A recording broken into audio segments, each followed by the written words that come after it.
Hi guys, and thank you for taking a few moments to watch this week's video, which, well, it's taking me back to my old world that is wealth and investment advisory. See, I spent almost 20 years in this space, across stockbroking, private banking. I even ran my own firm for almost 8 years. What I learned throughout that journey was that it's never too early and it's never too late to educate, to upskill around the idea of investing, accumulating wealth, spending. And what I've got for you is, well, the 3 tips for educating our children about money. Now I'm a father of 3 and I'm doing these very things with my children. We actually started at the age of 4, but I know every child is a little bit different. Well, what's the first one? Well, this is one I picked up in my travels and I call it the 3 jars. 3 jars. We label the jars. One is spend, one is invest, and one is donate. And these are 3 physical jars that they have in their room or wherever in the house. And we sit down with them and we explain to them the importance of each one. And then it's up to them to decide how they split any money that they come into, and we'll talk about that in a minute. Do they put it all in one jar? Do they split it evenly? Letting them make the choice on where they want to allocate the money that they've earned or have been given for a birthday. So the spend jar.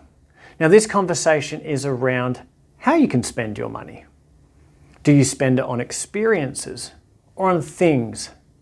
Is there a toy that you want to buy? Or is there an experience you want to have? Perhaps they want to go to the zoo or do something that is going to create a memory. See, in this jar, we also introduce the conversation around goal setting. Dad, I want to buy this. It costs X, Y, Z. And the conversation is, great. Why? And when do you want to buy that by? So it brings in goal setting, and it also brings in that conversation around experience versus thing. The second one is invest. Now, you don't have to deep dive down the rabbit hole with a 4-year-old around the concepts of investing.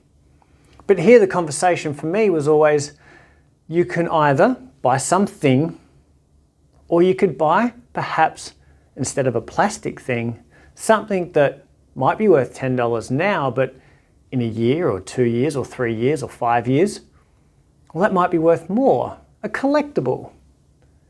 Or if the money goes into a bank, or you invest it into, depending on their age, you could talk about shares and ETFs, but investing it into a bank, then that $10 might be worth $15 or $20. Depends on how long you leave it there. So starting to have that conversation around, you're building your money up, you're making more of it by investing it. The third one is donate. To me, this is about not only gratitude, but the concept of helping others. Sitting down with them and saying, perhaps we are quite fortunate and we can help others that are perhaps less fortunate or need our help. And how do we do that? Well, the money that we earn or that we're given, perhaps we allocate some of that for someone who's, again, less fortunate or needs our help.